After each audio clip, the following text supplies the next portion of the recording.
à toutes et toutes sur ma chaîne YouTube R116 TV pour le deuxième numéro du R1 TV Show. Le premier numéro est paru il y a quelques jours. Si vous ne l'avez pas vu, vous pouvez le voir en replay sur ma chaîne YouTube. Donc allez-y de ce pas avant de voir cette vidéo. Pour ce deuxième numéro, je vais essayer de faire un peu plus court. C'est pas évident, mais voilà, logiquement je devrais y arriver. Il y aura un peu moins d'extraits vidéo à l'intérieur de ma vidéo. Donc voilà.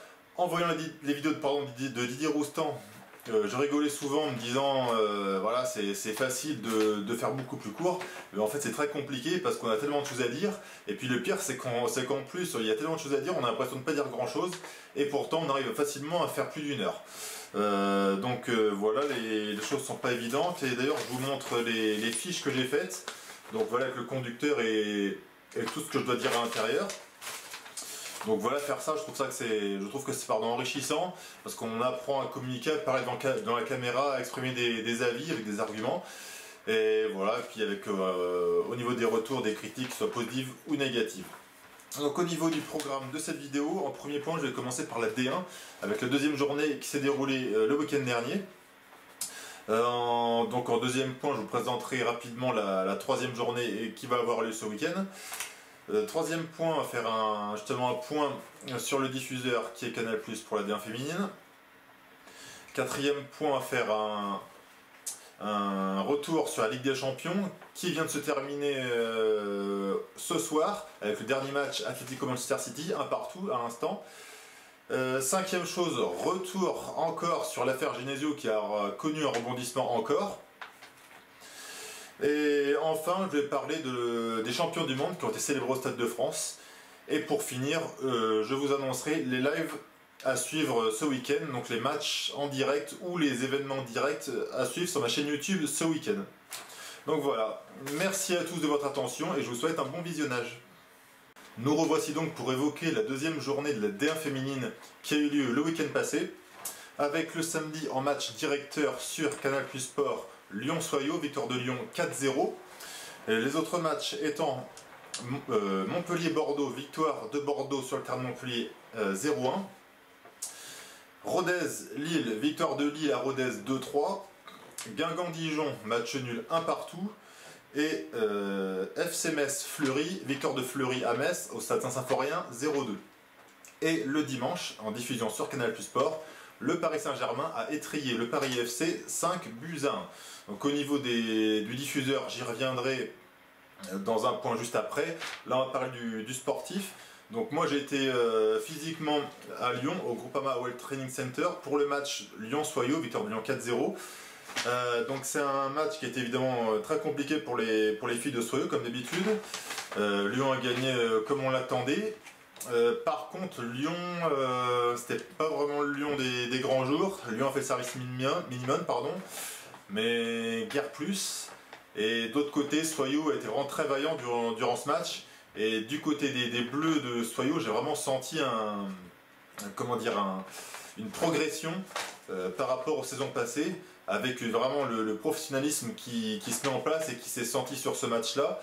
Voilà, j'ai vu des Sojadiciennes qui étaient vraiment plus présentes physiquement, même si forcément ça a été dur, avec notamment un but pris d'entrée par Egerberg à la 4e minute. Mais voilà, les filles ont tenu malgré un but d'entrée et ont perdu que 4-0. Donc voilà, donc comme j'ai dit, dans un service minimum de l'OL, un Soyaux solide, une ligne de 5 derrière, de 3 axiales, qui étaient Anaïs Mbassidje, Aurélie Rouget et Awa Sissoko. Sur les côtés, Viviane Boudot et Clémentine Canon, dans les buts Roman Munich.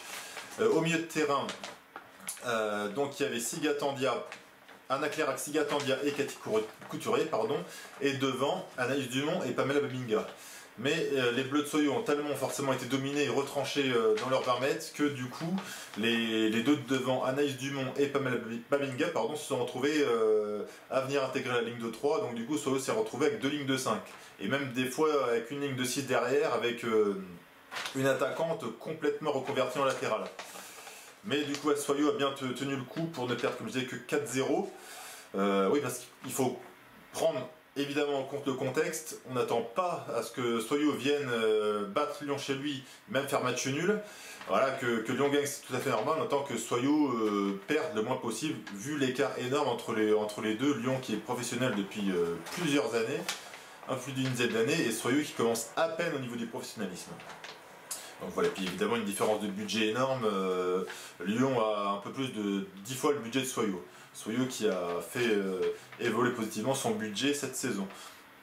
Donc voilà, du côté de Lyon, bon, la joueuse du match, ça a été Amel Majri, intenable sur son côté gauche, décisive, elle a encore marqué un doublé et fait une passe décisive pour le premier but d'Ada Egerberg. Donc voilà, une Majri donc, qui est montée d'un cran cette saison à l'OL, vu que l'OL a recruté Caroline Simon et Salma Bacha est montée en puissance. Donc à l'OL, Amel Majri ne devrait plus jouer latéral gauche, devrait jouer un cran plus haut, dans un 4-4-2 ou 4-2-4, voire encore plus haut dans un 4-3-3, avec une attaque à 3. Pour l'instant, c'était une attaque à 2, et avec Majri sur le côté gauche et Van de Sanden à droite. Dans l'axe, Egerberg, Le Sommer. Au milieu, Amandine Henry, Saki Kumagaï. Derrière, Renard, Mbok. Et sur les côtés, Caroline Simon et Lucie Bronze. Et dans les buts, Sarah Boily. Donc voilà pour la composition des Lyonnaises. Et donc voilà, une Amel Majri en feu qui a posé des très gros problèmes à Clémentine Canon sur son côté droit, la toute jeune Clémentine Canon formée à l'ASJ Soyaux. Voilà, compliqué, manqué quelque chose dans le placement, peut-être pas cédé par Pamela Babinga et Cathy Couturier. Voilà, le côté droit de Soyaux a souffert avec une Majri en feu. Le côté gauche avec Viviane Boudonnais-Dumont était bien moins en difficulté, c'est vraiment ce côté de droit de Soyaux, donc gauche de l'OL, qui a posé de très gros problèmes. Voilà pour ça. Du côté de Soyaux, j'ai trouvé dans l'ensemble des bonnes joueuses, grosse prestation collective malgré cette défaite 4-0, beaucoup de solidarité, d'envie, d'abnégation, donc voilà, c'est ce que j'attendais d'elle. Moi je sors des Jaldiciennes Anna Clairac, vraiment Anna, moi ce que j'attendais d'elle cette saison, c'est vraiment qu'elle devienne la patronne, une patronne au milieu. Il y a déjà Siga Tandia et Laura Bourgoin. On Laura qui peut jouer un peu plus haut. Mais voilà, Anna c'est vraiment l'espoir qui monte. Et moi cette saison j'attends vraiment qu'elle devienne cette patronne. En plus des deux autres que je viens de citer. Et au vu des deux premiers matchs, elle est dans la très bonne voie. Elle a vraiment progressé, franchi un palier, si ce n'est deux. On voit, elle a gagné en puissance, elle fait de plus en plus de bons choix. Donc voilà, moi c'est exactement ce que j'attends d'elle, et qu'elle continue à progresser comme ça, de beaucoup travailler encore. Et puis voilà, de surtout pas se reposer sur ses lauriers, de continuer à progresser, se remettre en question, regarder ce qui n'a pas été, ce qui a été. Et voilà, mais vraiment très grosse prestation d'Acléa qui était à deux doigts de marquer un but. Bien lancé sur un coup franc rapide sur la gauche, elle a pris de vitesse Mbok. Lucie Bronze a fait un retour pour permettre de la gêner un peu, et puis Sarah Boily a fait un arrêt exceptionnel. Donc qui évidemment ne figurait pas dans les 3 plus gros arrêts de la vidéo de la D1 féminine sur la chaîne officielle sur YouTube. Bon, encore une fois c'est un peu n'importe quoi, mais bon on y est habitué. Et aussi Pamela Babinga en deuxième mi-temps qui a lobé Boady et qui était à deux doigts de mettre un but sur encore une fois un ballon très rapidement donné vers l'avant, où Pamela Babinga a pris de vitesse Wendy Renard. Donc voilà, Soyaux était pas loin de marquer et l'aurait mérité. Et bon voilà, c'est comme ça, défaite 4-0. Donc je note aussi la recrue à Sissoko, vraiment physiquement énorme, au duel, impressionnante, contre Le Sommer, elle se laisse pas faire. Et puis même des fois elle va venir faire le pressing au milieu de terrain, et même au premier mi-temps elle est venue faire un appel en tant qu'ailière droite. Donc ça faut le faire quand on s'appelle Soyaux et qu'on est dominé par l'OL. Au milieu de terrain, toujours là, Siga Tandia, vraiment la taulière de l'équipe. Siga Tandia, c'est le phare, il faut toujours qu'elle soit là, elle éclaire l'équipe, c'est vraiment la patronne, celle qui guide tout le monde vers l'avant. Et voilà, une capitaine exemplaire, une femme exemplaire, voilà, bon, je le dis souvent. Et aussi, évidemment, dans les buts, Romaine Munich, qui ne cesse de faire des matchs de très haut niveau, journée par journée. On la voit jamais faire d'erreur, elle fait des sorties. Ça fait longtemps que j'ai pas vu prendre un but de raccro comme en ont pris certaines ce week-end-là. Voilà, une très grande Romaine Munich dans les buts qui est vraiment solide, qui rassure sa défense. Bon, malheureusement, certaines choses font qu'a priori elle risque pas d'être appelée en équipe de France. Mais pour moi, dans les gardiennes françaises, c'est actuellement la deuxième meilleure gardienne française derrière Sarah Boily. Donc voilà, donc ce qui est intéressant de noter, c'est qu'à Soyo, donc comme je disais, pardon, des jeunes ont été lancés, Clémentine Canon, titulaire, et Camille Collin, qui a disputé son 5e match, qui est entré en jeu en fin de match, et qui, dans ses 5 premiers matchs de D1, a déjà joué contre l'OL, contre le PSG et contre Montpellier. Et Lyon et Montpellier à l'extérieur. Donc ça c'est vraiment bien. Donc encore une fois pour ces jeunes-là et pour les autres, vraiment continuer à bosser et voilà, puis garder un très très gros mental parce que c'est ça qui fera la différence. Voilà, un mot aussi sur notre coach, Sébastien Joseph. Donc on ne le dit pas assez, mais c'est vraiment un super technicien, en plus d'être un mec vraiment super bien. 2 fois 5e avec Rodez et Exfoyou, faut quand même le faire. 2 fois demi-finaliste de Coupe de France. Bon, la Coupe de France, on peut bénéficier d'un parcours favorable, comme la saison passée pour Soyou. Mais 2 fois 5e, 2D1, quand on s'appelle Rodez, enfin quand on était à la tête de Rodez, pardon, et de Soyou, c'est vraiment impressionnant. Donc voilà, il a mis une équipe très défensive en place. Laurent Bourgoin avait quelques petits bobos à la cheville. Donc il n'a pas voulu prendre de risque de la péter par la suite. Donc voilà, il est venu avec une équipe défensive pour défendre, ce que Soyo a bien fait. Donc voilà, parce qu'il savait très bien que c'est même pas une chance infime de battre l'OL, qu'il faut vraiment un exploit intersidéral pour le faire, surtout à Lyon. Donc voilà, pour finir rapidement, Jean-Michel Loas s'est exprimé à la fin au micro de l'OL TV d'Olivier Tolakides. J'ai filmé son interview et voilà, il a parlé du recrutement de l'OL. L'OL a essayé de faire 2 choses aux USA. Bon, il y en a une a priori qui ne pourra pas se faire. Une autre en cours, on verra bien quand le championnat US va se finir.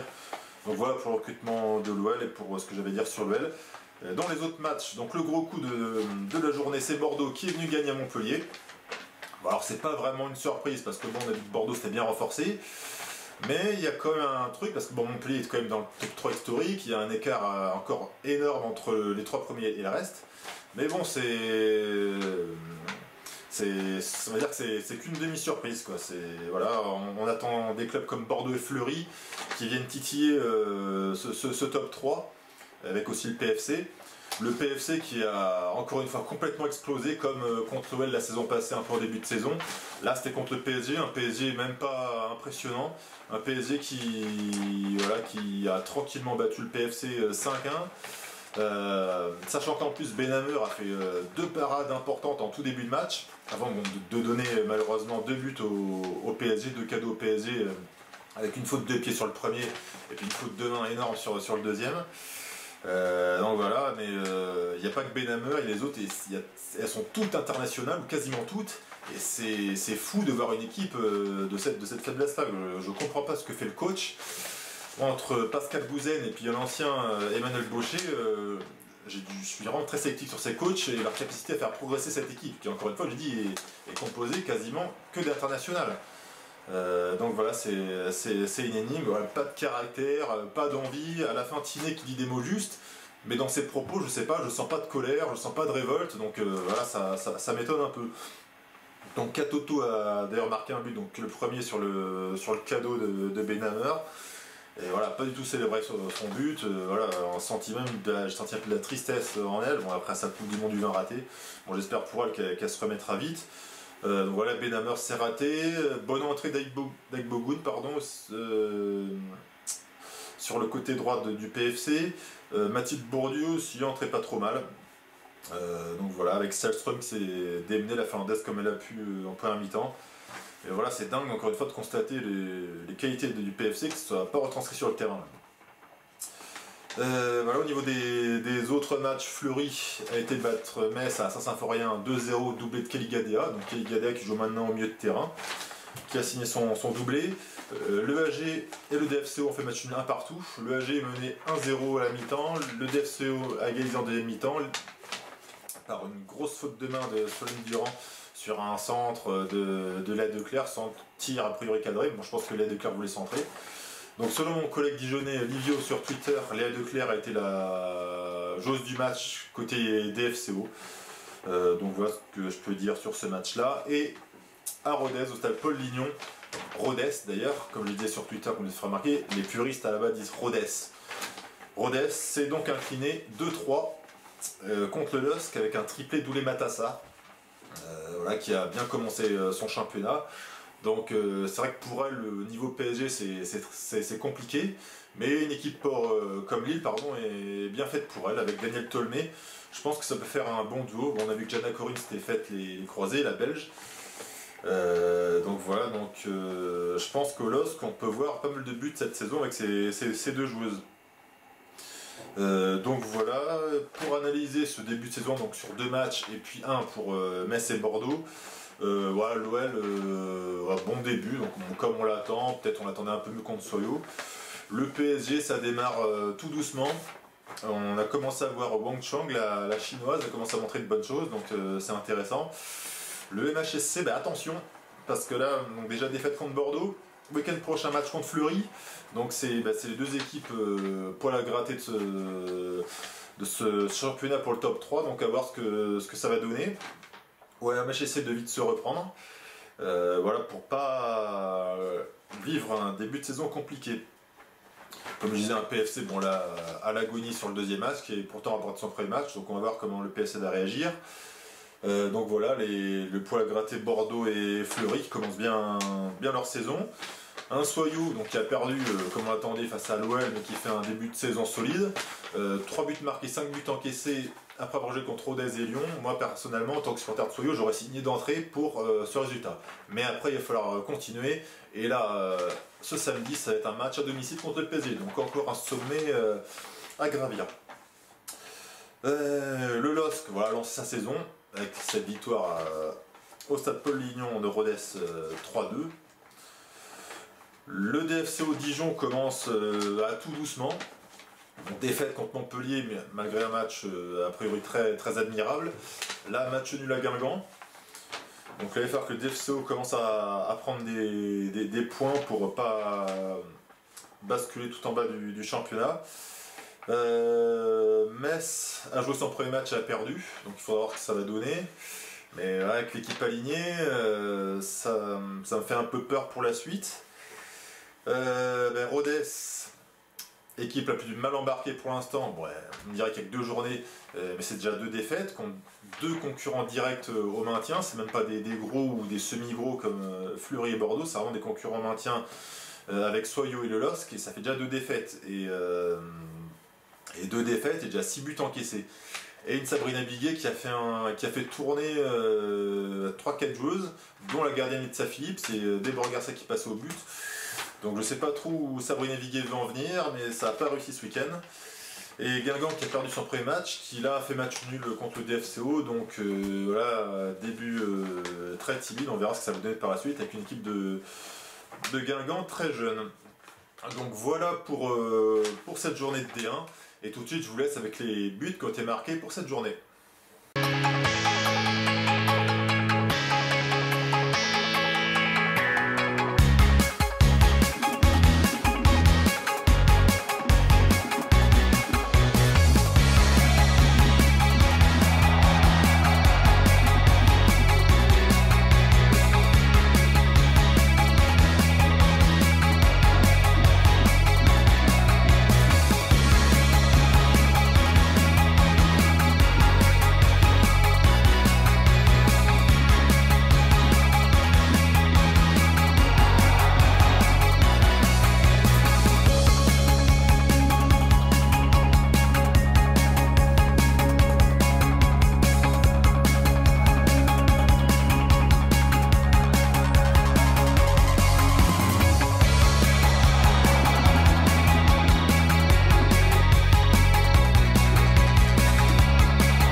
finir d'évoquer la D1 féminine avec le programme du week-end à venir. Alors il y aura encore 5 matchs le samedi et un match le dimanche. Dans ces 5 matchs du samedi, le match principal sera le match Soyo PSG, disputé au Stade de Mont-Angoulême. Attention, ce match ne sera pas diffusé sur Canal+ Sport, mais sur Canal+ décalé. Et ça, j'y reviendrai dans la partie suivante pour évoquer le diffuseur. Donc ça sera samedi 14h30, Canal+ décalé, Soyo PSG. Donc en principe, match directeur avec le but par but des autres matchs. Et les autres matchs, quels sont-ils? Il y aura un choc important entre Fleury et Montpellier. On verra ce que Fleury donnera contre un gros et on verra comment Montpellier réagira de sa défaite à domicile contre Bordeaux. Ensuite, il y aura les matchs Bordeaux-Rodez, Paris FC, LOSC, Lille et le Dijon FCO, DFCO contre le Football Club de Metz. Donc tous ces matchs-là sont samedi 14h30. Et le match dimanche à 15h, diffusé lui sur Canal+ Sport, sera le match EAG-OL, donc Guingamp-Lyon, dimanche à 15h sur Canal+ Sport. Je vous mets le récapitulatif fait par Cœur de Foot, donc voilà, vous avez tous les matchs de ce week-end.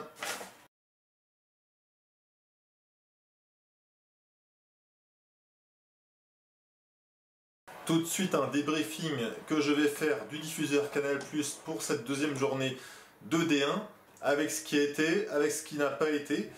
Donc dans ce qui a été le match directeur avec le but par but, donc c'était le premier qui a été fait vu que pour la première journée il n'y a pas eu de match directeur. Ça a été donc Lyon-Soyo à Lyon avec le but par but des autres matchs du samedi. Ça a été vraiment super bien fait. Bon, même s'il y a eu évidemment quelques petits chevauchements, voilà, mais tout à fait compréhensible évidemment. Mais voilà, dans l'idée, dans l'esprit, c'est vraiment bien. Et chose qui est bien aussi, c'est quand le match en première et en deuxième mi-temps, Lyon-Soyo s'est terminé, Canal+ Sport a basculé sur Rodez-LOSC avec la fin de la première et la fin de la deuxième mi-temps. Donc voilà, on a pu voir des buts et puis d'ici et là quelques actions des autres matchs. Donc voilà, c'est vraiment très bien. Moi j'étais à Lyon physiquement au Groupama World Training Center, mais j'ai pu suivre rapidement sur smartphone pour voir l'évolution des scores, et c'est vraiment bien, c'est même plus rapide que d'aller sur les réseaux sociaux et puis de checker les scores.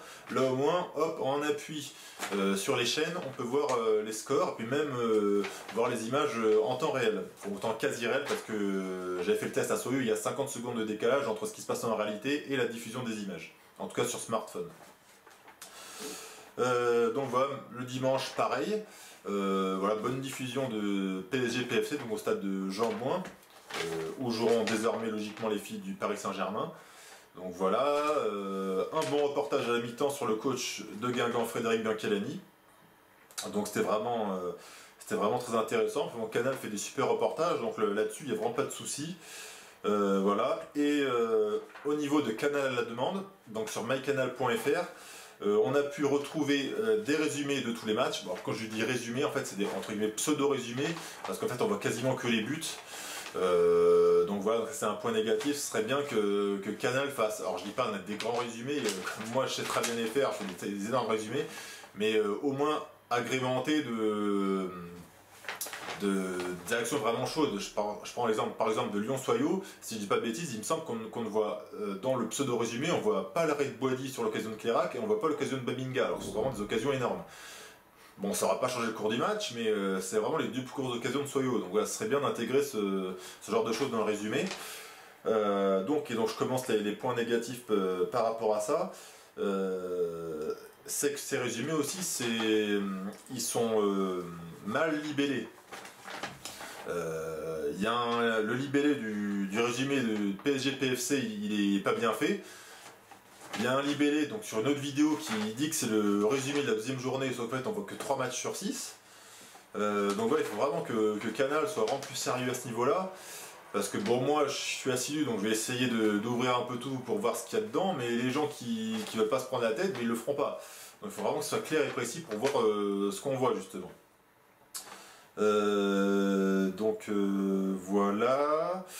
Mais ça c'était pas le plus important. Le plus important, pardon, et ce qui m'a beaucoup embêté, même emmerdé pour aller un peu vulgairement, c'est le Canal Football Club. Bon alors c'est pas directement Canal qui en a fait la promesse, c'est dans les articles, notamment dans le Parisien, il a été évoqué de montrer tous les buts dans le Canal Football Club. chose qui n'a pas été le cas vu que n'ont été diffusés que les buts du match PSG-PFC. Et vu qu'en direct, j'ai vu les 2 erreurs phénoménales de Benhammer, je me disais que ça allait être un massacre, ce qui est évidemment arrivé. Voilà. Évidemment, l'inénarrable Pierre Ménès en a profité pour se moquer et glousser des erreurs de Benhammer. Évidemment, on a eu droit au énième débat sur la qualité des gardiennes de but dans le foot féminin. Évidemment, avant, elle fait 2 parades énormes, on ne les montre pas. Donc voilà, on montre que quand ça va pas. Et évidemment, il n'y a que chez les femmes qu'il y a un problème. Parce que chez les hommes, on a vu Ulreich en demi-finale de Ligue des Champions avec le Bayern. On a vu Karius en finale de Ligue des Champions. On a vu Lloris en finale de Coupe du Monde. C'est pas des petits matchs, c'est des matchs énormes, faire des erreurs mais monumentales. Mais bien sûr, là, il y a.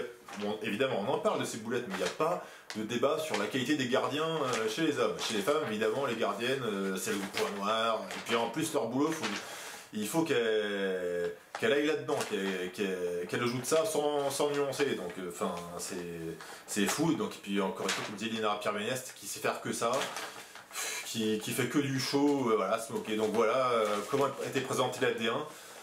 Et donc évidemment, ça n'a pas donné aux gens envie de regarder.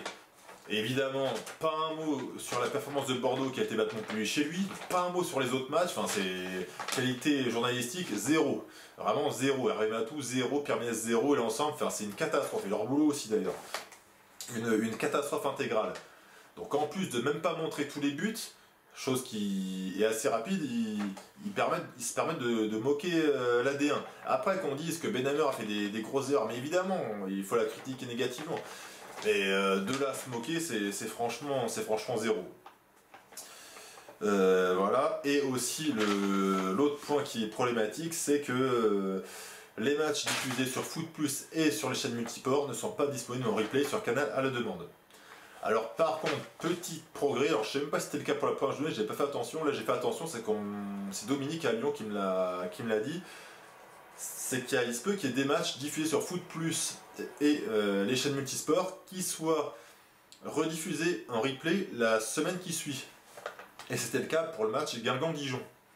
Donc c'est le seul qui a été diffusé sur les chaînes multisports, qui a été diffusé en replay, ainsi que Montpellier-Bordeaux, diffusé sur Foot Plus. Et donc ces matchs sont diffusés en replay sur Foot Plus. Donc ils ne sont pas disponibles sur Canal à la demande, pardon, mais vous pouvez les revoir sur Foot Plus. Donc suivez bien la programmation de Foot Plus pour la semaine après le week-end écoulé. Donc parce qu'il se peut qu'il y ait des replays, et c'est là que du coup mon collègue de Dijon, Livio, sur Twitter, c'est là que ça lui a permis d'enregistrer le match Guingamp-Dijon et de le revoir déjà, pour pouvoir mieux l'analyser. Donc voilà pour ces points.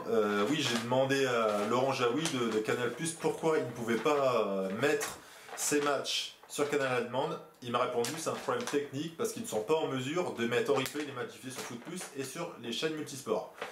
Donc moi, venant d'une énorme chaîne comme Canal+, je trouve ça juste un peu aberrant. Comme dit souvent Didier Rostand, ça fait depuis 1969 qu'on marche sur la Lune, et puis ça, un truc qui pour moi paraît vraiment basique pour Canal, ils sont pas capables de le faire. Bon, je pense qu'il faut un peu d'investissement, et à mon avis, ils ont la flemme de le faire. Parce que la D1 féminine, voilà, qu'est-ce que c'est? Voilà, à mon avis, c'est un peu ça le problème, quoi. Bon. Et puis, une dernière petite chose, et ça, je l'ai évoqué pour le programme de la D1, donc de la troisième journée juste avant.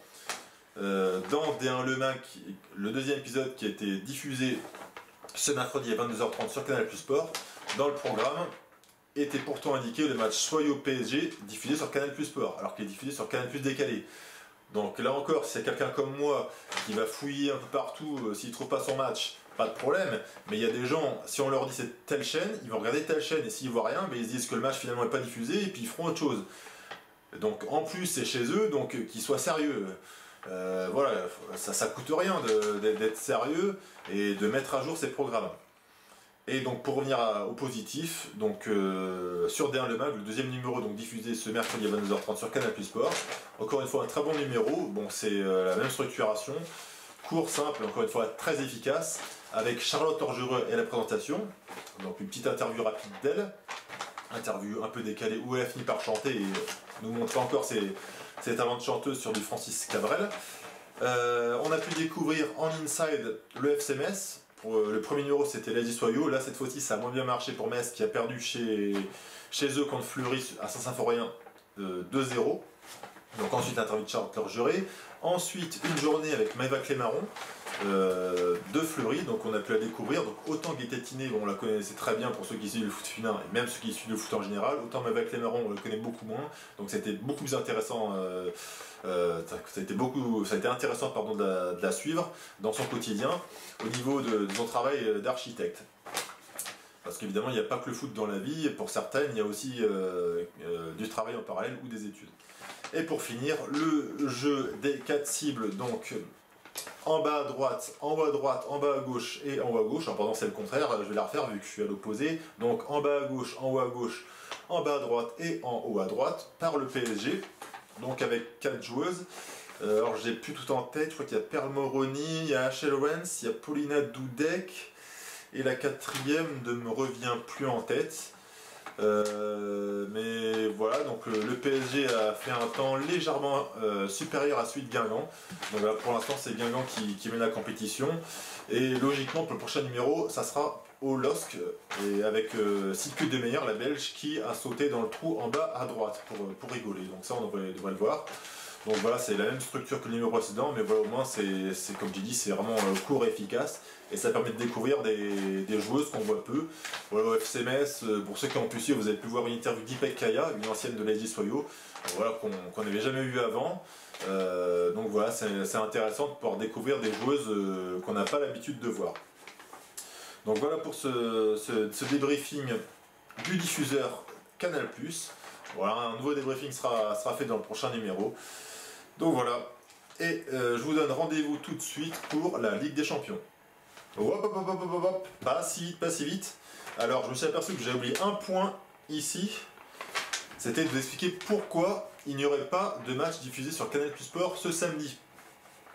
Comme la première journée d'ailleurs, où le match Fleury-PSG avait été diffusé sur Foot+, cette fois-ci c'est Soyo PSG qui sera diffusé sur Canal+ décalé. Pourquoi? Parce qu'en parallèle, il y a la Formule 1 avec les qualifications du Grand Prix de Singapour. Et pour Canal+, la Formule 1 prend le pas sur la D1 féminine. Donc c'est la Formule 1 avant et la D1 après.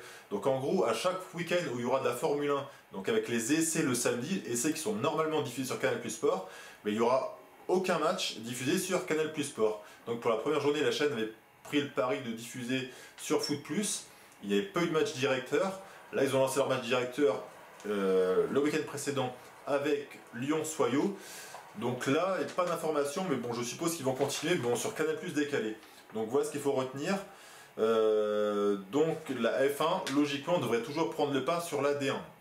Bon, après, information importante pour ceux qui ne suivent pas la F1, le calendrier de la F1 est sur une année civile, alors que le calendrier de la D1 est d'une année sur l'autre.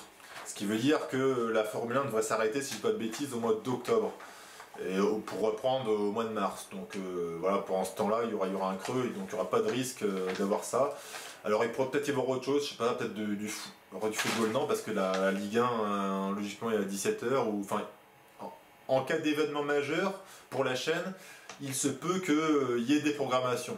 Donc attention à ça, suivez bien les programmes, notamment ceux que je vous donne. Donc ça c'est hyper important parce qu'il faut suivre. Je vous ai dit que pour la première journée, le match Rodez était basculé sur Multisport 3 alors que était prévu sur Multisport 4 parce que le match Metz-Bordeaux avait été reporté. Donc voilà, il faut toujours faire attention aux diffusions. Et donc là j'en ai fini définitivement pour le point sur le diffuseur et tout de suite passage à la Ligue des Champions. Nous voici pour parler de la Ligue des Champions. Alors c'est vrai que je ne l'avais pas précisé, c'est la Ligue des Champions féminine, vu que la Ligue des Champions masculine n'a pas encore repris, il ne va pas tarder à reprendre. Petite parenthèse derrière moi, je n'ai pas encore évoqué les maillots. Donc le maillot de l'équipe de France à l'époque de numéro 10, Zinedine Zidane. Il y avait encore une étoile à l'époque, maintenant il y en a deux évidemment. Le maillot de Soyo, donc un maillot il y a quelques années de Laurent Bourgoin, numéro 17, donc on voit le devant avec le sponsor. Donc voilà, parce que j'ai évoqué Soyo pour le match de D1 contre Lyon, et j'évoquerai chez les hommes les Bleus champions du monde qui ont été fêtés au Stade de France après leur victoire face aux Pays-Bas de buts 1. Donc pour revenir sur la Ligue des Champions féminine, donc c'était les 16e de finale aller, donc avec les têtes de série qui se déplaçaient chez les non-têtes de série, donc avec des matchs en set déséquilibrés. Au final, il n'y a eu clairement que 3 gros scores qui ont été l'œuvre du Bayern de Munich, de Chelsea et de Linköping. Donc voilà pour ça. Et les deux gros clubs, les deux finalistes, Lyon et Wolfsburg, les deux finalistes de la précédente édition, ont commencé de manière vraiment très poussive. Wolfsburg qui a gagné en Islande contre 0-1 et l'OL qui a gagné en Norvège face à Avasnes 0-2. Donc sur les terres des Gerber qui était de retour chez elle. Donc un Noël vraiment très poussif qui était tenu en échec 0-0 à la mi-temps, qui a mis 2 buts par Amandine Henry et par l'intenable Amel Majri. Donc c'est vraiment une toute petite victoire pour l'OL. Donc un Noël très poussif, voilà, qui a manqué d'idées, beaucoup de déchets techniques, enfin c'était vraiment pas beau à voir. Donc voilà, Pedros avait reconduit son 4-4-2-4 en fait, vu que, encore une fois, Majri et Van de Sanden jouaient très haute. Donc c'est vraiment un groupe quasiment pas changé par rapport au match contre Soyo. Donc Boadi dans les buts, à gauche Bacha, vu que Simon on se sentait pas bien durant le match contre Soyo, il était sorti au bout de 30 minutes. Donc Bacha a commencé titulaire et a fait tout le match. Derrière toujours les deux mêmes, Mbok et Renard. À droite, donc Lucie Bronze, au milieu de terrain, Kumagai et Henry, et ça sera un peu le problème de l'OL, on va le voir par la suite. À gauche, Majri, à droite, Van de Sanden, classique, et devant, Egerberg, le sommaire, voilà, du grand classique. Donc un Pedros qui a fait tourner par obligation, vu que Simon, bon, je pense qu'elle était peut-être pas à 100%. Et Bacha, bon, les deux ont le niveau évidemment pour jouer. Voilà, peut-être que Pedro va peut-être faire tourner contre Soyo justement pour mettre la grosse équipe en Norvège avec des joueuses peut-être un peu plus fraîches. Et justement, on a vu un Noël poussif qui manquait de créativité, avec beaucoup de déchets techniques. Enfin, c'était vraiment pas beau à voir. Voilà, 0-0 à la mi-temps, 2 buts en deuxième mi-temps. Donc évidemment, la retraite de Kemebi plus le fait que Marozan ait un problème de santé et ne soit pas disponible encore, fait que d'un coup l'OL, malgré ses grosses joueuses, se retrouve avec un problème au milieu dans ce 4-2-4. Bon, Henry et Kumagai sont des super joueuses, mais c'est pas leur fonction de créer du jeu. Voilà, s'il y avait une habilité de Marozan, c'était qu'à un moment, même s'il y a des problèmes, elles sont capables d'un écart de génie, d'une passe qui va tout bousculer, qui va tout faire changer. Et voilà, et Henry et Kumagai ont plein de qualités, mais ça, c'est un peu moins dans leur registre. Et voilà, l'OL a manqué de créativité, donc c'est une équipe norvégienne qui a joué ultra bas, comme Soyo, et qui a mieux résisté que Soyo. Et voilà, donc l'OL s'est cassé les dents durant tout le match sur cette défense, en marquant quand même 2 fois, et notamment sur le deuxième but où les Norvégiennes avaient décidé de monter, peut-être la première fois du match, et elles ont été punies dans la foulée. Donc après, c'est peut-être à l'OL, faut aussi apprendre ça. On l'a vu donc à la Coupe du Monde, que donc les ultra-possessions face à des équipes qui jouent vraiment groupées derrière de l'Espagne et de l'Allemagne, ça n'a pas payé. Et donc il faut peut-être aussi que l'OL apprenne à savoir laisser le ballon à l'adversaire pour pouvoir les aspirer et les contrer. Parce qu'on sait qu'en contre, voilà, Van de Sanden elle est fulgurante. Bronze, quand elle part de loin aussi, c'est fulgurant. Majri, on connaît. Bacha aussi est capable. Voilà, Henry qui aime bien se projeter. Donc voilà, il faut vraiment que l'OL essaie de varier, que Pedros essaye de varier sa compo, parce que là vraiment il est vraiment sur son 4-2-4, 4-4-2-4-2-4. Et là il n'y a plus grand renouvellement, donc il faut vraiment qu'il apporte un souffle nouveau d'une équipe voilà, qui a un manque de souffle, et avec tout le temps quasiment les mêmes joueuses qui jouent. Donc c'est un peu problématique pour elle, donc à voir ce que ça va donner un match retour. Pour le PSG, ça a été bien, une victoire 1-4 en Autriche contre St. Pölten. Donc voilà, le PSG a fait le travail, avec une Wang Chang, la chinoise, qui monte en puissance, qui commence à s'imposer clairement comme la leader technique de l'équipe, donc ce qu'elle va devenir vraiment clairement. Donc voilà, super joueuse, capable de faire les passes, d'éclairer. D'ailleurs, ce qui a manqué à l'OL en fait, quoi. Et donc ça a payé pour le PSG, victoire 4-1, bon, Katoto a marqué son but. Donc voilà, c'est bien pour elle. Voilà, puis donc d'autres buteuses. Donc bonne entrée en matière du PSG dans cette compétition. Bon, face à un adversaire qui n'est pas non plus un foot de guerre, mais le PSG a réussi à marquer plus de buts que l'OL. Donc voilà, alors, peut-être que 5 Pölten, a priori, je pense que c'est peut-être moins fort que Avasnes, même si Avasnes a du mal dans son championnat cette saison. Et aussi, surprise, Wolfsburg a eu beaucoup de mal en Islande en gagnant que 1-0, dans un but en plus sur corner de Pernu Harder. Un but un peu à l'arrache, une reprise du Torrent du poteau. Voilà, 1-0. Les finalistes ont eu, de la précédente édition, ont eu un peu de mal à entrer dans cette compétition. Donc voilà. voilà, donc j'ai parlé des gros scores. Au niveau de ce qu'il y a à retenir, la Fiorentina a battu Fortuna Hjörring 2-0. La dernière, elle les a déjà éliminés. Et là, ça pourrait être encore le cas. Si cela se produit, Chelsea, s'il se qualifie, passerait en tête de série pour le tirage des huitièmes de finale, parce qu'il y aura encore des têtes de série. Donc les 8 meilleures équipes au coefficient UEFA et les 8 dernières, donc tête de série. L'Ajax a battu Sparta Prague 2-0, l'Ajax qui était non tête de série, donc comme la Fiorentina d'ailleurs, je crois ici, qui était non tête de série face à Fortuna Hjörring tête de série. Pour son premier match de son histoire en Ligue des Champions, la Juventus de Turin a fait 2 partout contre Brøndby. Donc c'est un bon adversaire pour rentrer en matière, c'est un adversaire voilà, historique qui est tête de série, mais c'est pas non plus l'adversaire ultra compliqué à jouer comme peut être l'OL ou Wolfsburg. Et la Juventus de Turin avait ouvert le score, a pris 2 buts et a réussi à égaliser en fin de match, 2-2. Bon, avec les buts à l'extérieur, ça va être compliqué au match retour, mais voilà, c'était pas trop mal. Doublé de Barbara Bonacea, donc la première buteuse de l'histoire de la Juventus de Turin en Ligue des Champions. Et avec un deuxième but super, elle a été se chercher tout seul, vraiment magnifique, ça vous le verrez à la fin de cette partie. Et pour finir, le dernier match qui s'est terminé il n'y a pas longtemps, Atlético Madrid Manchester City, match nul 1 partout. City a ouvert le score à la 15e minute de jeu sur un corner par Gemma Bonner. Et l'Atlético a égalisé en toute fin de match par Kenty Robles, un tir de la droite qui était légèrement dévié et qui a lobé Karen Barnsley. Donc ça pareil, vous aurez la vidéo de ce but là. J'ai pas encore trouvé la vidéo du but de Gemma Bonner. Bon après il faut m'excuser pour la qualité parce que voilà, c'est vraiment un match qui vient de se finir. C'est un partage que j'ai trouvé sur Twitter. Donc voilà, donc de suite vous allez trouver les buts d'Ablesness OL, de 5 Polten PSG, le but de Thor Wolfsburg, on filmait un peu de loin mais bon c'est toujours mieux que rien. Qu'est-ce que j'ai comme autre but? Ah oui, un match que j'ai pas évoqué, que je vais évoquer donc juste après, Bicazigurt Barcelone. Donc important, vraiment peut-être le match dont on parle le plus dans ces séries de finale aller. Victoire de Bicazigurt 3-1 sur Barcelone, je vais y revenir pour finir.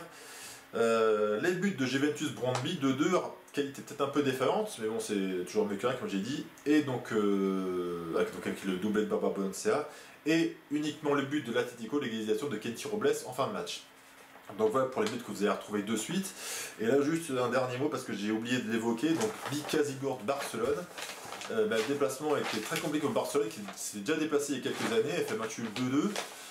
Bon, le PSG s'est déplacé, avait gagné, l'OL s'est déplacé, avait mis une grosse trempe comme il sait les mettre. Et cette fois-ci Barcelone a perdu 3-1. Donc Barcelone n'a pas eu de réussite. A l'inverse, Bicazigurt, donc l'équipe du Kazakhstan, a eu une réussite maximum, jusqu'à mener 3-0, alors que Barcelone a vu les points aux occasions. Bon, c'est dans le résumé fourni par Barcelone. Alors attention au résumé, parce qu'il cache peut-être certaines choses, mais on voit quand même que Barcelone a eu des occasions. Et Bicazigurt marque 2 buts, un corner rentrant, donc je suis pas sûr que la tireuse a voulu faire exprès. Puis après, un centre qui s'est transformé en tir et but au deuxième poteau rentrant. Bon, je pense pas que la centreuse voulait tirer. Un troisième but avec un tacle, peut-être faute. Bon, pas faute selon moi. Voilà, ça s'est joué et puis le Bic a été marqué le troisième but. Et Dugan a marqué un but vraiment important pour Barcelone, 3-1. Parce que ce but à l'extérieur fait qu'avec 2-0, les Barcelonaises, en cas de victoire à domicile au match retour, pourraient se qualifier, se qualifieront, pardon, c'est du factuel, à 2-0 se qualifient, alors qu'à 2-0, sans but de Dugan, elles étaient éliminées, 3-0, elles n'étaient même pas encore qualifiées, si le BIC avait gagné 3-0 à l'aller, et là du coup ça leur permet de gagner 2-0 et de pouvoir se qualifier. Et donc au retour, pour finir là-dessus, au retour, logiquement là il devrait y avoir vraiment des gros scores, vu que les têtes de série vont recevoir, alors pas pour tout. Logiquement, comme j'ai dit, Juventus, Brøndby ou Fiorentina, Hjörring sur la confrontation italo-danoise, ça devrait être serré. Pareil pour Ajax, Sparta Prague. Bon, logiquement, Wolfsburg et l'OL devraient se réveiller et mettre des buts. Bon, le Bayern, Chelsea, ils ont déjà mis pas mal, Limit Shopping aussi. Donc voilà, bon, quelques matchs intéressants. Et puis donc ce Bic Barcelone, mais qui va être ultra intéressant à voir si Barcelone va arriver à s'en sortir. Bon, je parlais avec Omer de Culture PSG sur Twitter qui dit que pour lui Barcelone va s'en sortir sans problème. Alors j'en suis pas si sûr, peut-être que Barcelone va passer, mais attention, il va falloir y aller parce que si Bic marque encore un but un peu par hasard, ça veut dire que Barcelone a 3 buts marqués, ne sera pas encore qualifié. Il faudra soit battre les Kazakhs au tir au but, soit mettre un but de plus au moins. Donc à voir. Après, si tout se combine bien, oui, c'est possible que le Barça mette allez, 3, 4, 5-0. Et bien encore faut-il le faire. Et si le Barça n'arrive pas à mettre ses occasions, il peut s'empêter dans un match compliqué et se faire peur. Alors pour évoquer cette défaite, il y a eu le fait du long déplacement qui a été évoqué, c'est vrai que le Kazakhstan c'est très très loin. Alors Lyon s'était déplacé en vol privé comme le PSG. Barcelone bon, qui s'était déplacé en tournée d'été avec les hommes du FC Barcelone. Je suppose qu'ils ont pris un vol privé, ou peut-être pas sûr. Bon, après même sans vol privé, logiquement il y a moyen de faire mieux. Bon, après, donc, comme je disais, on verra ce que ça donnera pour le match retour dans 2 semaines. Donc voilà, les matchs retour sont donc dans 2 semaines. Donc tout de suite, je vous laisse profiter des buts, bon, presque tous les buts des 6 matchs, à l'exception du premier but de Atlético Manchester City marqué par Manchester City. Voilà, bon visionnage des buts.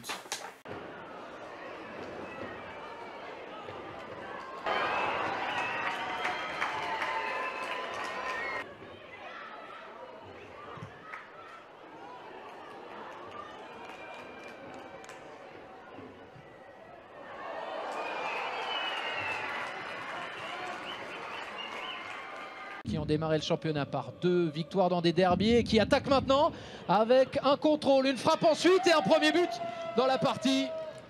C'est son premier avec le Paris Saint-Germain.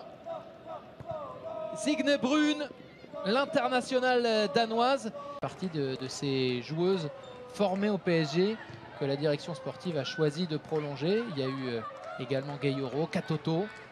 Prolongation de contrat aussi pour Périssé cet été. Baltimore. Il y a Wang qui a attaqué la surface, le ballon au second poteau et Diani qui s'impose sans aucun problème. 2-0 pour le Paris Saint-Germain au bout de 20 minutes. Au ballon. Oh là, penalty, oui la faute de Dudek, Fanny Vago qui avait fait l'appel extérieur. Penalty en faveur des Autrichiennes. Vago, placé où il le fallait. Le Paris Saint-Germain ne mène plus que d'un but, 2-1 face à Zangpölten. Quand on a la qualité qu'elle a, je dis, pour s'emmener les ballons sur le plan technique, elle peut faire très vite mal parce qu'elle se positionne. Oh là là. Ouf, ça fait très mal. L'accélération de Diani vers Katoto. Le centre en retrait, on dit, voilà, c'est un lieu commun, l'arme absolue. Mais là, on a vu que c'était vraiment très efficace quand ça fonctionne comme ça. Boulot terrible de Diani et conclusion parfaite. Signé Marie Katoto, 3-1. C'est Wang qui le frappe au premier poteau. Non, finalement, oh oui, elle s'est repris de son raté de tout à l'heure. Paulina Dudek, elle avait causé un penalty. Là, c'est elle qui marque le 4e but parisien. 4e but collectif, mais son premier avec le club vice-champion de France. Elle n'avait jamais marqué jusqu'ici avec le PSG.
Di Lian Sanderson potrebbe essere un ingresso importante. Bonansea, fa Barbara Bonansea, Bonansea la conclusione, la Juventus è in vantaggio.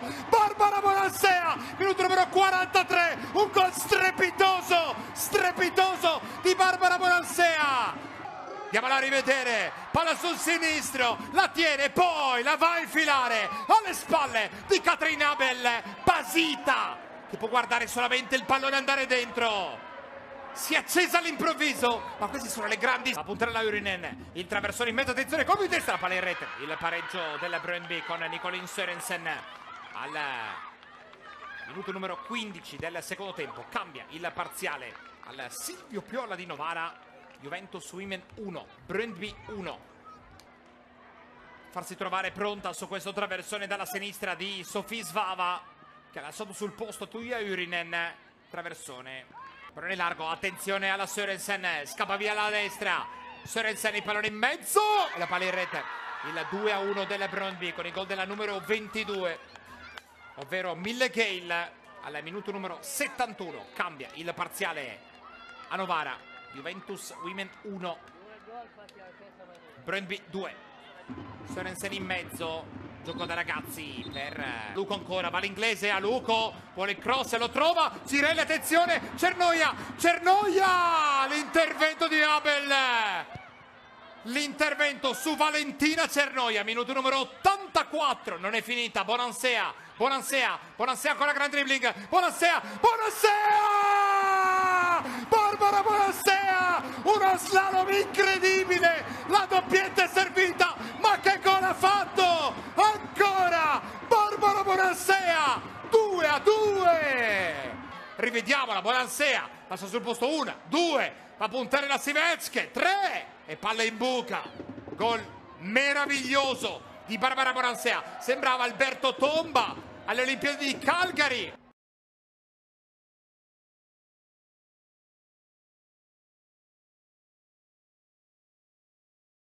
Et voilà pour ces buts de la Ligue des Champions féminine. Bon déjà, en suivant tout ce que j'ai écrit et puis ce que je dis, il est temps, je me rends compte qu'en fait ma vidéo ne sera pas plus courte, sera même plus longue. Il y a tellement de choses à dire que voilà, quand on a l'impression qu'une heure c'est insurmontable, en fait c'est largement faisable. Donc voilà, bon, mais bon, vaut mieux plus que pas assez comme je dis. Donc tout de suite on va revenir sur la fameuse affaire Bruno Genesio, l'affaire de l'altercation avec a priori un supporter, enfin en tout cas une personne donc, qui a évolué au courant de la semaine. Donc suite à un article d'Hugo Guimet, journaliste lyonnais pour l'équipe, après une enquête, donc les choses ont évolué. Donc retour sur le début de l'affaire. Donc une vidéo a circulé sur les réseaux sociaux en montrant Bruno Genesio qui poursuivait un homme en train de l'insulter du fait qu'il allait niquer sa mère. Et cette vidéo a été relayée sur les réseaux sociaux. Donc voilà, on ne savait pas trop le contexte, on ne savait pas du tout le contexte. Et de suite, sans enquête ni rien, avec un article sur l'équipe, premier article sur l'équipe, là celui que j'évoquais d'Hugo Guimet c'est le deuxième, le premier donc c'est a priori de Régis Dupont. A priori pas d'enquête faite, on s'est plutôt basé sur des rumeurs, et la rumeur était que c'était un supporter de l'OL qui aurait insulté Bruno Genesio qui fêtait l'anniversaire de sa fille, donc avec la circonstance aggravante de la famille autour forcément, et ça a été l'emballement médiatique complet, avec les supporters de l'OL qui ont été traînés dans la boue, qui ont été coupables de tout le beau, même les supporters de foot, mis en accusation par l'UNFP. Donc encore une fois, sans rien, sans fondement, sans enquête, on s'est basé sur des rumeurs, des ragots, enfin c'était n'importe quoi, pour au final aboutir au travail d'enquête d'Hugo Guimet, qui du coup a dit que, donc a indiqué le déroulement de la soirée pour Bruno Genesio, pardon, qui a fait plusieurs établissements de nuit jusqu'au dernier, à Lazare Club, où d'ailleurs il avait croisé durant la nuit des supporters lyonnais sans aucun problème, et là une personne qui a priori n'est pas identifiée comme supporter lyonnais, mais juste une personne qui est venue lui demander une photo, et vu que c'était en fin de soirée, Bruno Genesio, je crois, était avec sa fille, ou des membres de son entourage, avait autre chose à faire, et du coup a refusé le selfie. Et la personne, le refus, ça l'a mis hors de lui, et du coup ça s'est envenimé, du coup les deux hommes ont été sortis du club, et c'est là que du coup l'altercation est partie, et Genesio l'a poursuivi en courant après lui, d'où la vidéo sur les réseaux sociaux. Et donc voilà, donc tout ça pour dire qu'au final, une personne, bon, peut-être qui suit le foot, mais pas du tout assimilée comme supporter lyonnais, apparemment, suivant l'enquête d'Hugo Guimet. Et donc voilà, et donc ça dit plusieurs choses qui sont vraiment importantes. Alors ça me dit qu'est-ce qu'on va faire de l'affaire Genesio, les faits en eux-mêmes, voilà, rien d'exceptionnel, on en voit tous les week-ends, mais les répercussions, elles sont terribles, comme j'ai commencé à l'évoquer. Le travail journalistique, mais c'est n'importe quoi, c'est-à-dire qu'on a commencé à dire des choses, des journalistes venir en soutien de Bruno Genesio, mais sans vérifier leurs informations. Les supporters lyonnais, on leur dit, mais vous savez-vous ce qui s'est passé? Et comment ils ont pu trouver ça alors que c'était vraiment des rumeurs? Et l'emballement médiatique s'est basé sur des rumeurs, c'était n'importe quoi. Et très peu, a priori, se sont excusés de leurs écarts, alors encore une fois qu'il n'avait vraiment aucune information crédible. Donc voilà, bravo à Hugo Guimet pour son travail journalistique d'enquête. Donc voilà pour ça. Et en plus, donc les supporters lyonnais, même supporters de foot, dans la globalité pour certains, l'UNECATF, j'ai oublié, donc se sont pris plein la tronche. Et là, pareil, pas d'excuses, quoi. C'était un défouloir, c'était l'événement rêvé pour s'en prendre auprès des supporters. Bon, pour certains, il faut le dire, qui sont pas blancs, certains qui ont fait des choses, voilà, qui sont répréhensibles, mais ça n'entrait pas en compte dans cette affaire.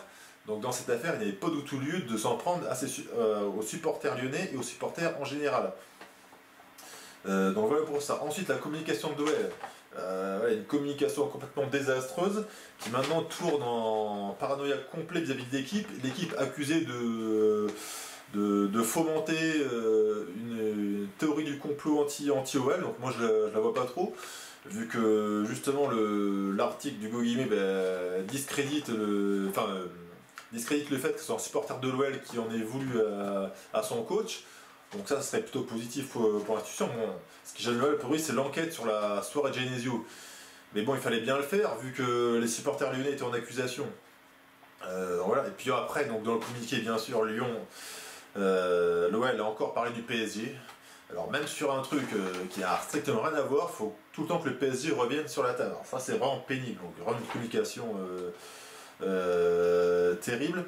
Avec en plus Jean-Michel Aulas qui, après le match, défie Assoyou, j'ai d'ailleurs interviewé, c'est complètement lâché sur Twitter comme un adolescent de 15 ans. D'ailleurs, pour ceux qui se rappellent à ses débuts sur Twitter, personne croyait que c'était lui qui tweetait, on croyait tous à un compte parodique, tellement c'était énorme. Et là, du coup, on a retrouvé cette Jean-Michel Aulas là qui s'en prend à ses supporters, enfin certains en les traitant même de traîtres. Enfin, c'est des propos vraiment très durs pour certains qui l'insultent pas, qui disent des choses qui peuvent peut-être piquer, mais sans insulte. Et c'est des choses qui sont parfaitement dans la norme. Et puis Aulas les traite comme des manque rien. Parce que pour lui, en fait, si on critique négativement l'OL, même si c'est argument construit, c'est considéré qu'on n'est pas lyonnais, qu'on n'aime pas l'OL. Donc ça, c'est vraiment terrible. Donc là, je sais pas où va Jean-Michel Aulas, mais c'est pathétique à un point. C'est même triste de le voir comme ça, un grand président comme lui, s'abaisser à se faire de telles choses. Mais si RL faisait ça, mais il s'entendrait plein la tronche. Et Jean-Michel Aulas a cette immunité de tous ses titres gagnés avec l'OL. Mais il a fait un fantastique boulot, c'est clair et net. C'est pas du tout ça qui est remis en cause, mais là, c'est du n'importe quoi, sa communication.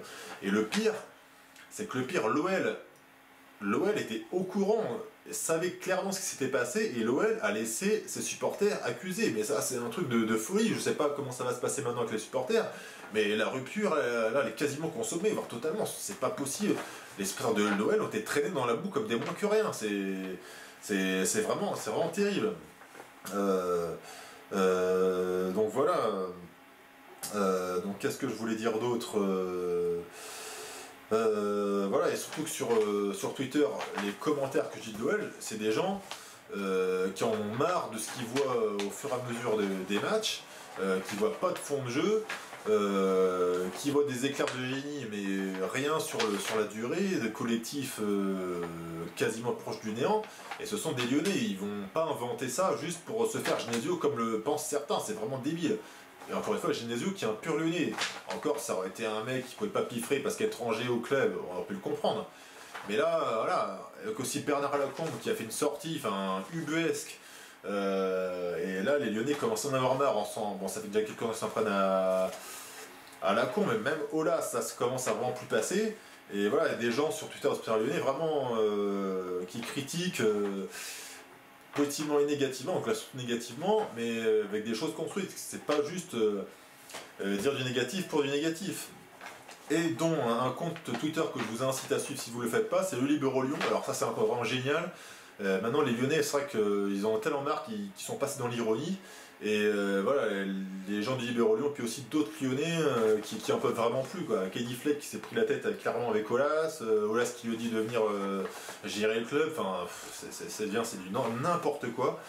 Mais voilà, le pire pour moi c'est ça, c'est les supporters de l'OL, le club a laissé faire le fait que les supporters, ses propres supporters se fassent traîner dans la boue, c'est vraiment fou. Imaginez ça, vous êtes supporter d'un club.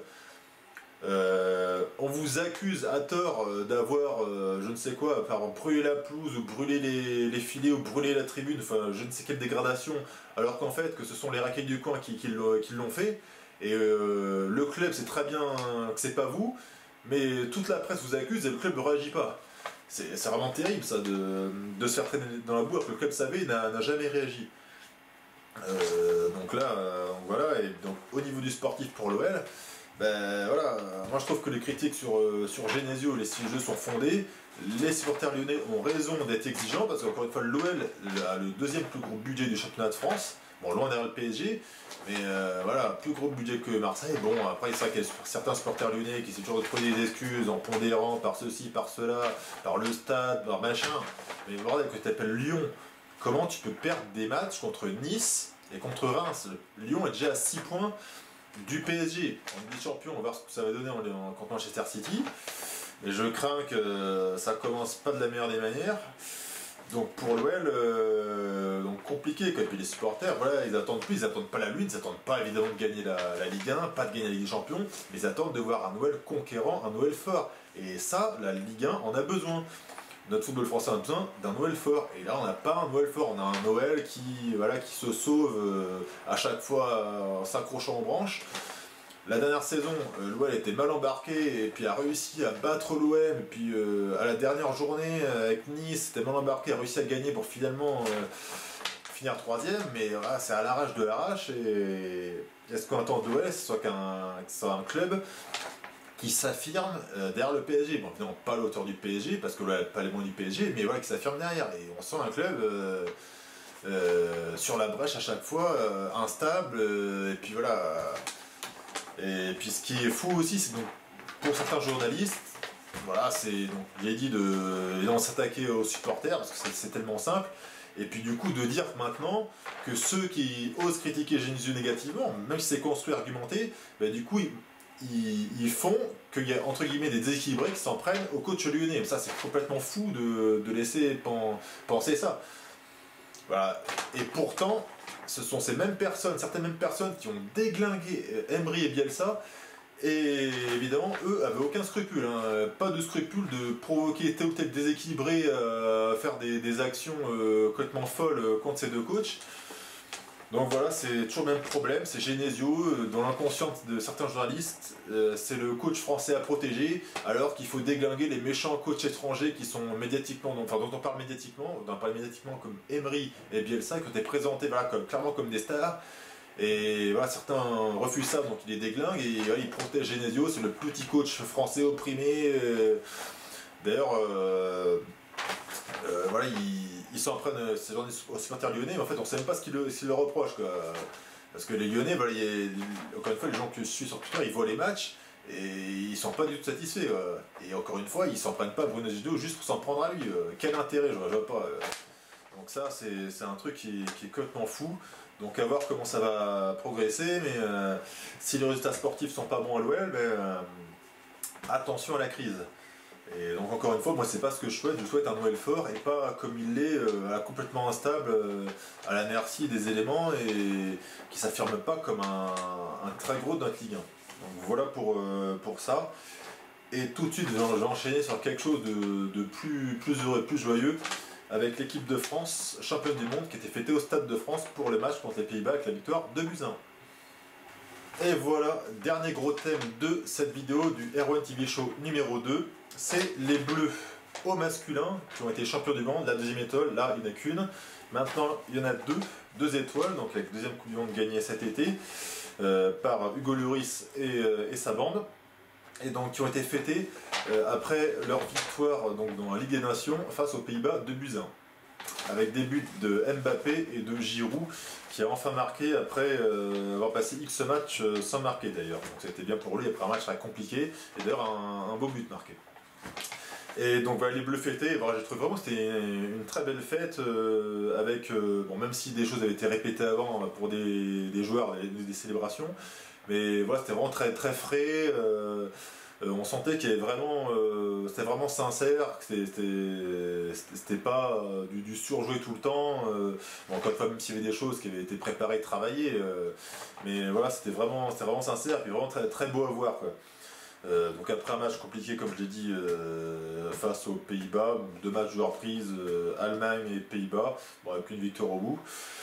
Donc voilà, donc c'est vrai que les Bleus n'avaient pas pu fêter comme ils voulaient après avoir gagné la Coupe du Monde en rentrant en France, avec les Champs-Élysées traversés à toute vitesse. Bon, c'est vrai que maintenant, avec tous les problèmes qu'il y a eu en France, la sécurité est beaucoup plus drastique. Bon, même si là, avec soi-disant le fameux Benalla, et puis Macron qui aurait demandé à ce que le bus soit vite à l'Elysée pour 8h, à 20h du soir. Les Bleus étaient passés en coup de vent devant le nombreux public venu sur les champs. Donc c'est vrai que là c'était frustrant, voire très frustrant pour les gens qui s'étaient déplacés, dont certains de loin. Et là on a pu voir une vraie communion donc après ce match au Stade de France avec les 80 000 personnes, spectateurs qui étaient au stade ce soir-là. Donc voilà, vraiment une belle ambiance avec les joueurs qui ont été présentés un par un. Donc du numéro 23 au numéro 1 pour finir avec Hugo Lloris, qui même s'il n'était pas convoqué pour le match vu que blessé, a évidemment participé donc à cette fête, comme Steve Mandanda, lui aussi blessé. Et donc les 2 gardiens appelés qui sont Benoît Costil et Benjamin Lecomte, eux du coup n'ont pas participé vu qu'ils n'avaient pas gagné, mais ils ont pu regarder et être aux premières loges, donc en tant que privilégiés. Donc voilà, belle ambiance avec le groupe principal des supporters, les irrésistibles français, comme une belle ambiance. On le verra en vidéo à la fin, avec les Bleus qui ont conclu leur tour d'honneur devant eux, avec voilà, plusieurs chants. Ce qu'il y a à retenir de ces célébrations, c'est que voilà, les plus ovationnés, ça a été N'Golo Kanté et Kylian Mbappé. Donc Kylian Mbappé, voilà, parce qu'il provoque pas mal de choses avec ses gestes techniques, le fait qu'il soit jeune, avec un talent monstre. Et N'Golo Kanté, c'est vraiment la mascotte, c'est vraiment, les gens s'identifient à lui. Et c'est vrai qu'il a un profil assez français, c'est quelqu'un qui voilà, réservé, timide et qui ne fait pas des caisses, très humble, beaucoup d'humilité pour le joueur, et ça, on va dire que les Français s'identifient beaucoup en lui, et surtout avant tout ça, c'est que sur le terrain, c'est une bête, c'est une machine, c'est ultra nécessaire, que ce soit à l'équipe de France ou à Chelsea, c'est une bête sur le terrain, il lâche rien, et il gagne plein de ballons, c'est un joueur exceptionnel, et puis voilà, ces qualités humaines font que les Français, comme j'ai dit, s'identifient beaucoup à lui, donc une ovation totale. Voilà, c'était sympa aussi que les Bleus célèbrent avec leur public en reprenant les chants devenus célèbres, Pavard et sa frappe de bâtard, N'Golo Kanté qui est un tricheur au jeu qui a stoppé Léo Messi, voilà N'Golo Kanté. La petite célébration avec la levée de la Coupe du Monde par le capitaine Hugo Lloris, avec les Bleus qui sont tous tombés à leur renverse, donc voilà, c'est sympa à voir. Voilà, il y a eu les chanteurs, donc Magic System, mais surtout VG Dream, avec son titre Ramener la coupe à la maison, donc qui reste dans la tête, qui trotte dans ma tête, avec le fameux Samuel Umtiti qui casse la démarche. Donc ça, faut dire que c'était fait depuis quelques temps par Conor McGregor en MMA. Bon, bref, sûrement que ça venait déjà d'avant. Mais donc voilà, maintenant il y a pas mal de sportifs qui font cette petite célébration. Alors voilà, donc McGregor, c'était. Puis comme Umtiti, voilà, c'est pour célébrer, pour se moquer un peu. Bon, surtout McGregor pour se moquer de son adversaire, pour le chambrer, pour le piquer. Donc voilà, par rapport à ça. Donc VG Dream qui a chanté, bon, c'était en playback, ou quasiment, parce qu'on l'entendait un tout petit peu dans le micro, mais voilà, c'est une belle communion devant les irrésistibles français, avec donc avec la fin aussi la chanson pour Benjamin Pavard. Donc ça, ces extraits, ils vont à retrouver à la fin de cette partie. Donc voilà, donc c'était vraiment une belle soirée bien sympa. Et donc tout de suite, donc comme j'ai dit, je vous montre les principaux extraits de cette très belle soirée. et pour également faire une haie d'honneur à des joueurs qui nous ont fait vibrer, qui nous ont fait rêver et qui continuent l'histoire après cette victoire acquise ce soir face aux Pays-Bas sur ce score de 2-1. Les joueurs qui vont sortir 1-1 et qui vont toucher cette Coupe du Monde, ensuite la brandir et faire ce tour d'honneur devant ce public merveilleux au Stade de France. C'est un moment exceptionnel, Jean. Le leader de vestiaire de cette équipe de France, le porte-bonheur, les moustaches, toujours joueur avec l'image, la caméra. Belle trouvaille aussi Didier Deschamps avec ce nouveau positionnement de Blaise Matuidi, côté gauche. Ça a très bien fonctionné. N'Golo Kanté qui va venir sur la pelouse et ensuite on retrouvera Karine 2 petites secondes seulement. Karine, parce qu'il y a N'Golo Kanté qui touche la Coupe du Monde. C'est peut-être lui aussi l'un des symboles exceptionnels de cette réussite en Russie. N'Golo Kanté, très applaudi, ovationné par le Stade de France. C'est bien lui le héros ce soir. Ils ne sont pas trompés les supporters du Stade de France. Pour moi aussi, ça a été le meilleur joueur français durant cette Coupe du Monde. Même dans les moments difficiles, ça a été le patron de ce milieu de terrain. Il est aimé, il est adoré, il est adulé, c'est l'idole des Français, N'Golo Kanté. Le Français, le joueur du Paris Saint-Germain, Kylian Mbappé.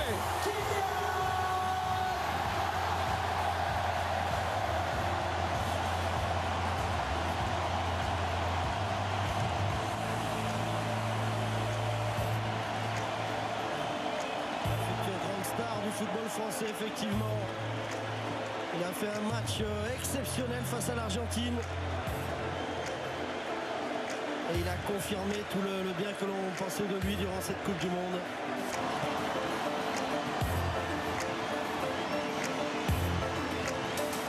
Paul Pogba. Supporter des Bleus, notre numéro 6, Paul.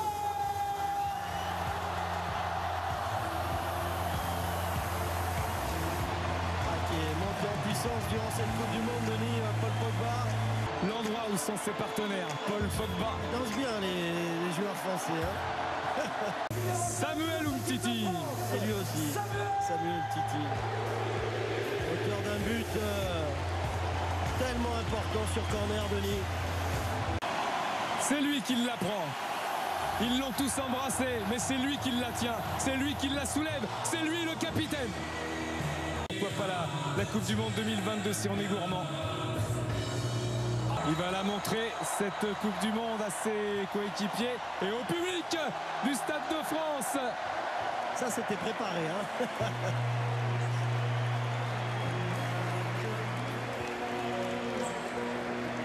Ouais, l'esprit de groupe, vraiment. Il y a beaucoup de joie, mais également beaucoup d'émotion dans ce Stade de France. Vous le voyez avec les images de François Lano sur les spectateurs.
Il est petit, il est gentil, il a stoppé Léo Messi.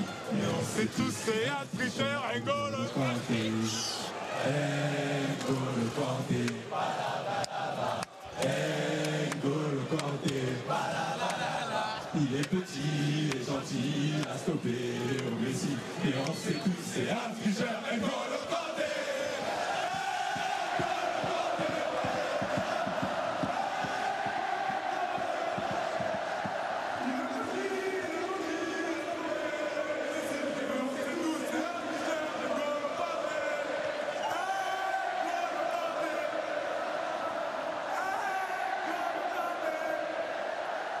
Il est petit, il est gentil, il a stoppé Léo Messi. Mais on sait tous, c'est un tricheur, et N'Golo Kanté. Toutes ces chansons qui sont sorties du vestiaire et qui arrivent au public.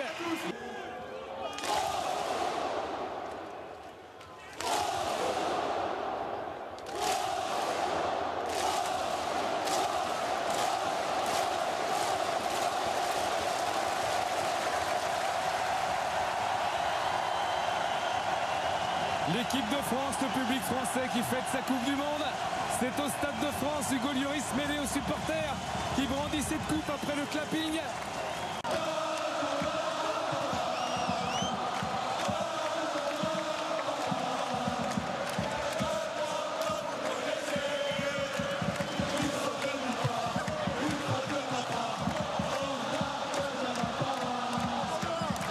Et c'est déjà terminé pour ce deuxième numéro du R1 TV Show. Bon, comme je l'avais dit en intro, je pensais que la vidéo serait plus courte. En fait, elle est aussi longue si ce n'est plus. Mais c'est vrai que j'ai tellement de choses à dire. Ouais, j'avais 3 fiches que j'avais préparées. Donc voilà, donc ce qui est important à retenir, c'est au niveau de mes diffusions en direct. Donc ça va être un super samedi avec la diffusion en direct des interviews. Parce qu'évidemment, je ne peux plus diffuser en direct les matchs. La diffusion en après-match des interviews du match Soyo PSG en D1 féminine. Donc le match est samedi à 14h30. Donc les interviews devraient commencer vers 16h15, 16h20, 16h25 si le match prend un peu de retard, 16h30. Donc voilà, soyez bien présents. Et après, donc 8h du soir, le match commence à 8h et moi je vais commencer le live à 19h45. Troisième tour de la Coupe de France en Ligue de Nouvelle-Aquitaine. Match 16 Saint-Michel, deuxième division de district. Donc Saint-Michel, une ville située à côté d'Angoulême, Angoulême en Charente, qui va affronter une autre ville de Charente, mais une ville bien plus importante, Cognac. Donc Cognac qui est en Régional 1, donc anciennement en division d'honneur, poule B. Donc Régional 1, c'est le premier niveau régional, juste derrière le dernier niveau national, National 3.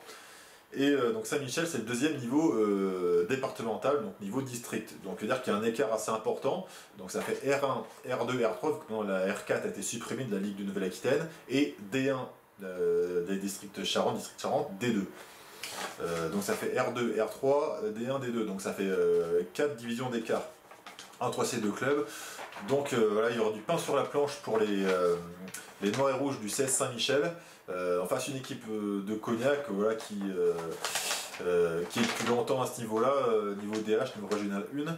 Donc voilà, ça va être un match très très compliqué. Donc du coup les deux matchs, Soyo PSG et Saint-Michel Cognac. La thématique, ça sera David contre Goliath.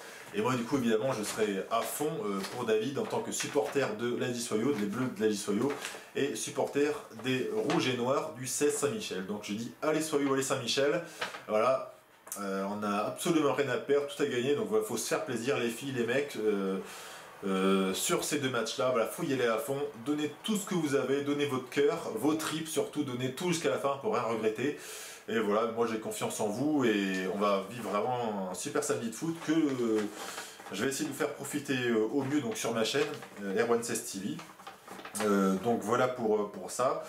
Donc voilà, comme je disais, super samedi de foot, donc c'est pour ça que je vibre. Et c'est ce que j'expliquais en début de saison avant le premier match Soyo Rodez, c'est un sentiment qu'on ressent et un sentiment qu'on ne peut pas expliquer. Et donc ça, je vous mets dans la description de la vidéo, je vous mets l'article que j'ai écrit et qui parlera forcément à tous les supporters de foot. Bon là dans mon cadre c'est en tant que supporter de l'AJ Soyo, l'équipe féminine, mais voilà, ça s'applique à tous les supporters. Et d'ailleurs en parlant de la description, j'ai oublié de l'évoquer durant toute ma vidéo, mais je vous mets derrière le mag, donc le deuxième numéro qui a été diffusé donc ce mercredi soir à 22h30 sur Canal+ Sport. Je vous mets aussi le lien de mes interviews d'après-match Lyon-Soyo, donc avec les deux coachs qui sont Sébastien Joseph, Renel Pedros, Lucie Pinjon, nouvelle joueuse de l'AJ Soyo Charente, et aussi Jean-Michel Aulas, donc qui s'est exprimé sur Bruno Genesio, sur le recrutement pour l'OL féminin, et voilà aussi sur la G1 et sur l'AJ Soyo. Voilà, avec une interview que j'ai faite donc de lui. Et donc les liens aussi en description pour mes lives du samedi 15 septembre. Et aussi, donc, comme je disais, ce fameux texte que j'ai écrit avant le premier match du championnat de D1 Soyo Rodez sur le sentiment, et qui fait écho à une vidéo qu'avait déjà faite Didier Roustan sur cette notion de sentiment en tant que supporter de foot. Donc voilà, ainsi s'achève ce deuxième numéro du R1 TV Show. J'espère que ça a été bon, très très long. Après, en description aussi, je vous mets les différentes parties. Donc si vous voulez voir une partie plutôt qu'une autre, vous avez un accès direct, donc avec le minutage que je vous mets en description. Donc voilà, j'espère que vous avez pris du plaisir en regardant cette vidéo. Et voilà, et je vous dis merci et rendez-vous à la prochaine pour le 3e numéro.